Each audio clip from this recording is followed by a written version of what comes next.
तो जगतसिंहपुर ब्लॉक सदर पल्ली पंचायत गोरुन पड़िया निकटरे जहाँकि बाली बौरी ठारू नाउगां पर्यंत दीर्घ 1 वर्ष हेब कि ता मध्यरे हेब एई रास्ता मरामरी करा जाइथिला आ लक्षाधिक टंका मध्य सरकारी अर्थ व्यय बराद करा जाई खर्च होइथिला किंतु आजी सेही रास्ता आजी मरण जनता पाल्टिची जो रास्ता देई प्रतिदिन शह शह गाड़ी जाउची शह शह लोक पथिक जाउचंदी एभली परिस्थिति रे रहिची एही रास्ता जो रास्ता मझिरे एक विराट मध्यमर गाढ़ होबा परे दुर्घटना बढ़ी चलीची तेबे आसंतु आमे पचारि पिटिबा हमर स्थानीय लोक माने अछंती स्थानीय लोक माने जो अछंती ताको पचारि जा भाई आपन परिचय कहबे कोठु आस्थिले कोन कहबे हमर एई परगना मध्ये पल्ली पंचायत एई गाड़ी रास्ता गोटे गाड़ी देखंती एई होल्डिंग मारची गाड़ी जो भाई चला ये तो होल्डिंग मारची जो रास्ता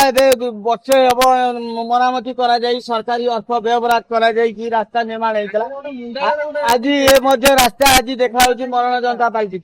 तो कौन कहे रास्ता को नहीं कि सरकार बुझला खराब खंडिया खावरा सब बहुत लोक भी पड़ुंट असुविधा बहुत असुविधा तो ये जो मरण जनता पाल्टी तेज आसतु आम आउ जन भाई अच्छा पचार रास्ता तो किसी गाड़ी को नुहे बहुत हाल हो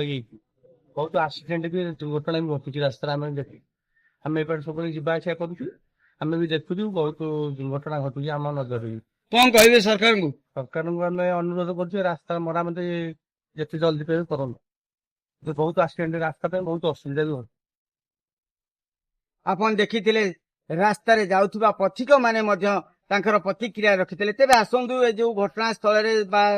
निकट रे थिबा जो ग्रामवासी अछंती तेबे आसंतु सेमानक सहित सीधा सळ कथा हेबा कोन प्रकृत रे जो घटना स्थल रे किबळी दुर्घटना घटुची किबळी लोक मानकु नेई किरी एथि से प्रतिक्रिया देबे तेबे आसंतु आपन कोहंतु आपन परिचयटा कहबे अनुपमा मल्लिक जाम गौडन पड़िया आम ये दिव्यार मोर रास्ता आई ये गाड़ी मटर जाइए खालखमा हो प्रतिदिन दुर्घटना घटी थे कम होता बाद भल कम न कर कम एमती खराब हो गला एमती करके ठकी ठाकी सब कम कर बर्तमान कौन हो असुविधा दुर्घटना घटी सब खंडिया खाबरा पड़ुंट सब कर किसी कम नौना डेली नेता मंत्री जाऊँच कि कह नजर पड़ूना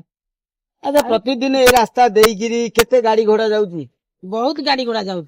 ये काम करूना तो बर्तमान आउ जने कहबे रास्ता को नहीं ये रास्ता तो खाल हो लोक जावासिया कर पारना पूरा असुविधा हो जावाई गाड़ी गोटे जाऊे धक्का हूँ असुविधा हो कौन कहबे सरकार सरकार कौन कह सरकार रास्ता निर्माण हो तो बहुत गाड़ी घोड़ा चलती रास्ता तो खाल सब जगह हो गला नाउगां रास्ता टोटाल खराब सब आड़ अधिका ये रास्ता ए किछि मास तले मरामती करा जाइथिला कौन हम जो कंट्राक्टर मैंने यातायात असुविधा तो हम ये जहाँ अवस्था रही कौन कहबे सरकार कौन कहे जल्दी आगे मरामत करवा कथा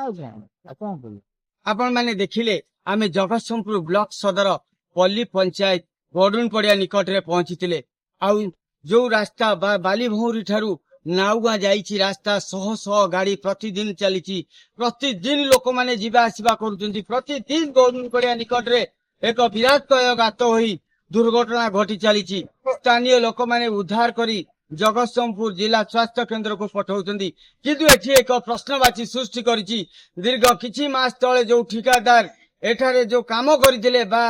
मरामती काम करिथिले सरकारी अर्थ बा लक्षाधिक टंका एठारे व्यय बराद करा जाइथिला तेबे जो निम्न मानर कार्य करी सरकारी अर्थ ठिकादार लूट कर नहीं गले तेबे ये प्रशासन कहीं नीरव दृष्टा साजिथिले पूर्त विभाग अधिकारी माने कौन करुथिले तेबे वर्तमान जो रास्ता रे गात सृष्टि होईची प्रतिदिन दुर्घटना चलीची तेबे ये पूर्त विभाग आज कुंभकर्ण निद्रा रे सोईचंदी ये पूर्त विभाग जो अधिकारी माने रहिले साधारण लोकंक पैसा रे आज दरमा पाउचंदी साधारण लोकंक टंका रे आज अयस करूचंदी तेबे साधारण लोक जेतबेले आज हताधर होउचंदी बा दुर्घटना शिकार होउचंदी बा जो कष्ट अनुभव करूचंदी तेतबेले ये पूर्त विभाग अधिकारी माने कोठी अछंती तेबे देखिबार बाकी रहिला ये न्यूज प्रसारण परे जिला प्रशासन ପୂର୍ତ୍ତ ବିଭାଗର ଅଧିକାରୀ ମାନଙ୍କର ନିଦ କେବେ ଭାଙ୍ଗୁଛି, ଏ ରାସ୍ତା ଉପରେ ନଜର କେବେ ପଡୁଛି? ପ୍ରଶ୍ନ ଆମର, ଉତ୍ତର ଆପଣଙ୍କର। ଜଗତସିଂହପୁର ସଂଗ୍ରାମ କିଶୋର ପଟ୍ଟନାୟକ, ସ୍ୱତନ୍ତ୍ର ଓଡ଼ିଶା ଲାଇଭ୍।